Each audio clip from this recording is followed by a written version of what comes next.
What's up, Kings fans? Welcome back to Royal Rebounds and another Royal Rebounds podcast live with Calvin and Barry. We are here at Punchbowl Social, Calvin. We are celebrating a Kings loss tonight and a trade for a two-time AllStar.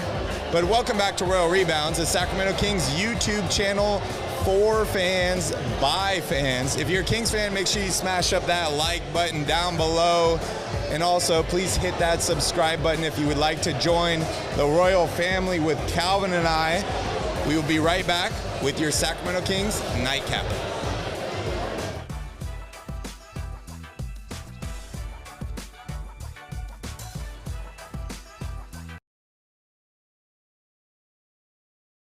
We're here. We're drinking punch because we are at Punchbowl Social. Punchbowl Social. And we are having a good time. Shout out to Punchbowl Social. Shout out to Jessica. We are having an awesome time tonight. Calvin is cheering with the audience here in attendance. I'm a man of the people. You are a man of the people. All right, Calvin. Well, I think everyone wants to talk about the trade, and we're going to talk about that in the next section. Yep. But we need to break down the Kings' loss tonight, 134-114, to the Minnesota Timberwolves. Calvin, first thoughts on the game? Well, I mean, this game was kind of just like they played it because they had to play it, right? It was a scheduled game. But I don't think you can really take anything away from this game or take it seriously at all. I mean, yes, DeAaron Fox comes back. We'll get into that more, too. Pretty interesting timing for him to decide that he's good enough to play again, right? But they trade Tyrese. Nobody healed off the bench. No Rashawn Holmes in this game either. So this was pretty much the Stockton Kings against a up-and-coming Minnesota Timberwolves team, and the score obviously reflects that. Yeah, exactly. You know, Mo Harkless had an injury in this game, but him and Daveon Mitchell were both starting. Holmes was a late scratch. Marvin Bagley was out. Terrence Davis, as we mentioned, is out for the remainder of the season. But the big news tonight, DeAaron Fox returns. I know he was a full participant at practice yesterday. I expected him to start this game tonight. I don't want to get in too much into this trade stuff, but Tyrese Haliburton's off the team. DeAaron Fox's ankle is healed, and he is back on the court tonight in Sacramento. He is. Very suspicious timing. Obviously good to see him back. And he played really well tonight, too. But again, it's one of those things, it's kind of like fool's gold, right? The whole timing of the way this situation went down, for DeAaron to get back in the game right now, they get blown out again, but he still puts up almost 30 points. So it's one of those most king things ever, right? It's like everyone is down, everyone feels bad about the trade or bad that Tyrese got traded.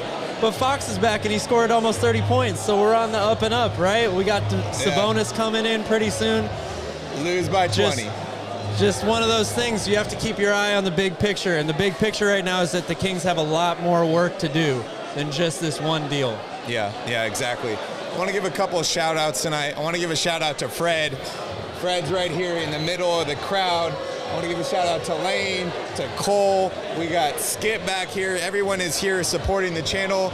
We greatly appreciate that. I want to give a shout-out to Bryce for getting us tickets to tonight's game. That was awesome. And then, Calvin, we also want to give a shout-out to Richard Spikes, the inventor of, amongst many other things, the beer tap. The beer tap, one of our favorite inventions of all time. So shout out to all of those people. So tonight we're live. We're at Punchbowl. We're having fun. Sorry, we apologize for all the noise around us, but we are having fun. We encourage you all to come join us.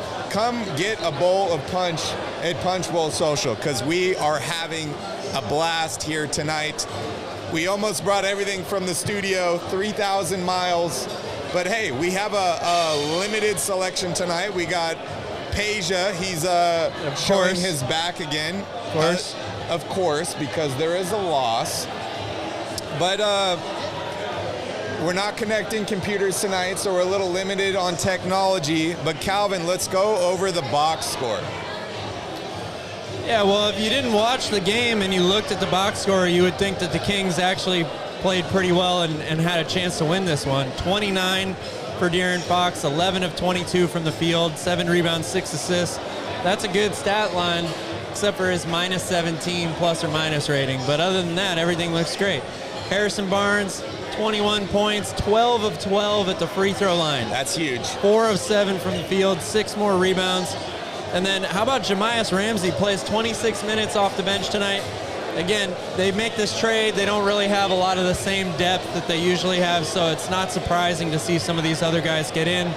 But he was the sixth man tonight. First guy off the bench in both halves. 10 points on 3 of 9 shooting. Metu, another a near double-double with 14 points and 8 rebounds off the bench as well.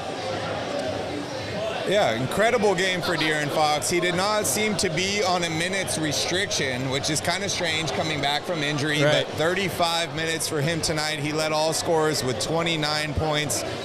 I thought he had a good game tonight other than the turnovers. 5 turnovers for him, 5 for Daveon Mitchell. That's 10 total turnovers from your 2 starting guards, right? Which does not help a team win. But for me, they simply didn't play defense tonight. The Kings allowed 73 points in the first half of this game, which is truly like incredible. We're looking at the score and we're like, oh, they're on track for 150 tonight. Yeah, it's another one of the same old nights from the Sacramento Kings.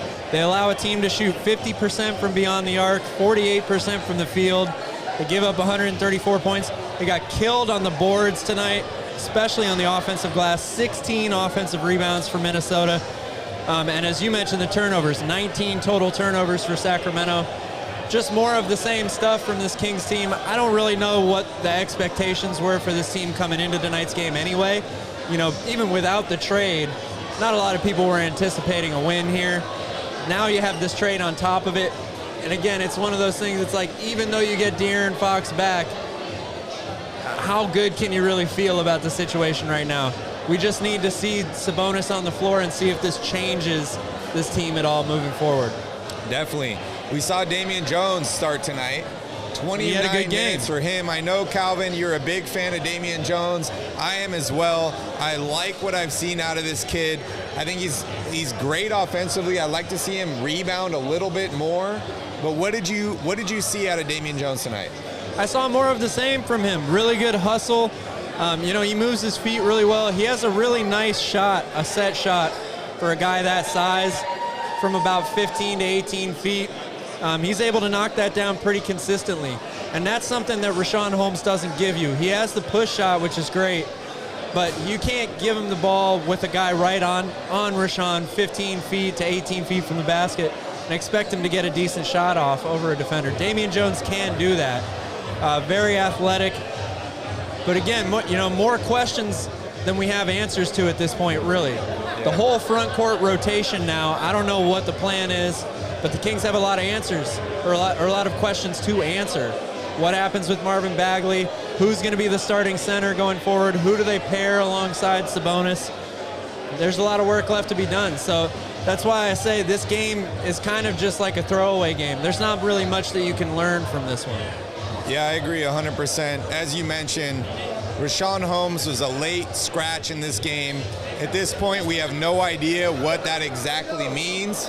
However, it is trade deadline season. We have 2 days until the NBA trade deadline. When a player is scratched late before a game, it usually means a trade is imminent. I'm not sure if we're going to have some trade news to report tomorrow morning on Richaun Holmes, but if there is, we will be here. We will be live. Will we be available for that? 10 minutes tonight for Mo Harkless. He started again. He's been playing incredible as of late. We saw him roll the ankle tonight after somebody stepped on his foot, which is really unfortunate. And it just compounds how much this Kings team needs wing depth. They lose another guy. You know, I don't know how long it's going to be before Jeremy Lamb, before Sabonis are able to be here and available, but this Kings team is obviously short-staffed until that happens. Right. Well, luckily for the Kings, the trade deadline and the AllStar break is then right after that. So they have one more game here leading into this weekend. Then you get a little bit of a break. Gives the Kings a chance. None of these guys are on the All-Star roster, so it gives them a chance. I don't think they're going to have practice necessarily, but they can at least maybe hang out, talk to each other, kind of get familiar with each other off the court. And then these guys should be available, I would expect, right when we come back to start the second half of the season. Yeah, assuming we have no funny business that happens with physicals and all that stuff. Yeah. We've seen trades get revoked this season due to stuff like that. I don't anticipate any of that stuff happening, but things can happen. Another start for Daveon Mitchell tonight. 30 minutes for him, only 8 points, 3 of 11 from the field. He did not shoot well. Calvin, I want to hear your thoughts on Daveon Mitchell, and I also want to hear what you think this trade means for Daveon Mitchell. Is he going to be starting through the rest of the season? And if he is, who do the Kings have that can handle the ball off the bench? That's a really good point that you make. I think because of that exact point, the Kings need to keep him coming off the bench. You don't have Buddy Hield anymore. Terrence Davis is now done for the rest of the season. That takes a lot of your bench production away, which is something that the Kings have relied on a lot this season. It hasn't necessarily resulted in a ton of wins, but they have really relied on that bench for scoring in certain points of the season. Yep. So now if you start Daveon and you already don't have those other guys behind you, sure you have Jeremy Lamb and Justin Holiday. I don't know how they fit into the rotation, but again, it's one of those things. Those guys are not certified 100% you can count on 15-point-a-night guys. They kind of do it in spurts. Daveon has really started to come into his own. He has played a lot better when he's been a starter, so you kind of worry about that necessarily, but I would still keep him coming off the bench right now just because of the point that you made. I don't think they're going to have much coming off that bench in terms of point production. So you'd rather start Jeremy Lamb? I would consider starting Justin Holiday, to be honest with you. I think he's a better defender. He's a catch-and-shoot guy, a little bit streaky. He's not as big. You're giving up a little bit of size compared to Jeremy Lamb. But I would consider starting him instead, just for the short term. I don't know what other moves are going to be made here. But I think it's important that you keep Daveon off the bench for right now. Yeah, I agree with that, and I think you made a good point there in terms of what is going to happen next, right? We still have 2 days left. Rashawn was a late scratch tonight, so maybe there will be a trade involving him, maybe some of these other players up to the next 2 days. The Kings roster is in full flex right now, and it should be. You look at their record on the season, they're 20-36. They're not a good basketball team at this point. They need to make moves, and that's exactly what they're doing. Right. No, it's part of what it is being a Sacramento Kings fan, right? We've been banging our hands against the table for months now. We want a trade. Finally got a trade. We got a trade. A lot of people don't like it, A. And B, you're still a lot more work to do. This team is not fixed by any means. Yep. They're not a playoff team right now. Maybe they make a run at this play-in tournament. And you can argue whether or not that's a good thing for this team either. Yeah, I agree 100%. And, they lost tonight, but what does that really mean? Like you said, tonight was a throwaway game. You lose Haliburton. You lose some of these other guys. You're having new guys coming in. We don't know when they're going to be available. But I have to say that today or tonight and tomorrow are probably going to be flux games for the Sacramento Kings where guys are in and out of the lineup. One thing that you and I really do on this channel is we try and praise guys when they play well. We are critical of guys when they play bad, but we like to praise guys when they play well. And I want to give another shout out to Harrison Barnes. I loved his aggressiveness tonight. 32 minutes tonight, 4 of 7 shooting, but as you mentioned, 12 of 12 from the free throw line. Dude had 21 points tonight on 7 shots, Calvin. 7. Incredible game for Harrison Barnes. Yeah, he played great. But again, it's like fool's gold, it means nothing for us to sit here and talk about these great individual performances. Oh, he was so efficient. Fox is back. He looked really good. He shot almost 50, or he shot 50% from the field. They gave up 134 points again, over 70 in the first half. Another team shoots over 50% from three. Doesn't matter what trades you make. If those things on the defensive end don't get corrected, this team will never get better. Kings need to bring in some defenders. Whatever additional moves they make, they need to bring defense to this team. I like Sabonis. We're going to talk about the trade here in a little bit, so I don't want to get too involved with that. I'm a big fan of Haliburton, but I do like Sabonis. I think he's a great player, but he's not the defensive stopper that you need. He's not a defensive presence. He's not the rim protector that you need. So maybe if they do trade Richaun Holmes, maybe they make a deal for a guy that's a rim protector. Maybe they try and find another perimeter defender. Daveon Mitchell cannot do it all himself at this point. Oh, absolutely not. You can argue that no player on this team can do it all themselves. I mean, sure, Fox can score close to 30 a game for you, but that's not good enough for this team to win on a consistent basis. Yeah. You want to highlight anybody on the bench tonight that you liked? Yeah, I thought Metu played pretty well. My concern tonight was bench production, right? Like, we've all talked about the bench. We talked about Daveon Mitchell moving into the starting lineup, what that means for the bench. Well, they lost Buddy Hield, who has constantly been a bench performer. Yes, he's been all over the place. He's been 20 points one night, 2 points the next night, but they lost him. He was not available for tonight's game. So I think the bench did okay with that. Yeah, I think they did okay. I mean, all things considered, they were just down so many players that are big-time either starters or normal rotation players tonight. So, you're not going to see Jamias Ramsey play 26 minutes on a normal night. You're not going to see Robert Woodard play 1 minute on a normal night. He played 7 today. Yeah. So, Lewis King had 18 minutes. They just don't have anybody right now. I will say, I still am dumbfounded as to why Keita doesn't get any minutes. I mean, if you're not going to play him tonight, when are you going to play? I just don't get it. Like, they're playing the young guys now because they have to. They don't have anybody else to play. Why not try to get this guy a little bit of run? It doesn't make any sense. I'm so confused about the whole Keita situation. It's so confusing to me. Yes, Richaun Holmes is a late scratch in this game. Does that mean he's going to be involved in a trade tomorrow? Possibly. We don't really know at this point. Is Keita involved? We have no idea. But dude should have played tonight. He should have. And speaking of which, great practice too, right? You're going against an all-star center, and Karl Anthony Towns. And why not throw him out there? You ran into him earlier today in the elevator. I did. And what did you ask him? I asked him if he was feeling good tonight. And what did he say? He said, yeah. Could you tell tonight? Oh, he definitely looked like he was feeling good, yeah. Nobody was defending him tonight. Nobody was defending him. Like a 25 points, 9 rebounds for him tonight, 10 of 14 from the field.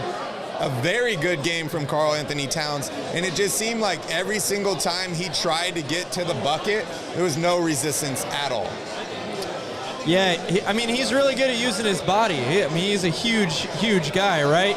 Damian Jones is a big dude as well, and he looks small standing next to Karl Anthony Towns. So he just literally puts his shoulder into him and shoves him out of the way. Yeah. One thing about Cat, he does like to use that off arm a lot. He hooks really people all the time. He really does.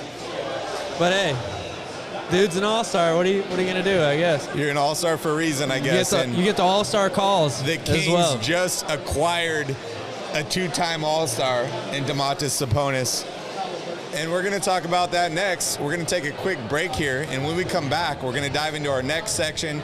We're gonna talk a little bit more about Kings, a little bit deeper. We're gonna talk about Sabonis. We're gonna talk about Fox. We're gonna talk about more. So make sure you stay tuned with us. We'll be right back with Around the Crown.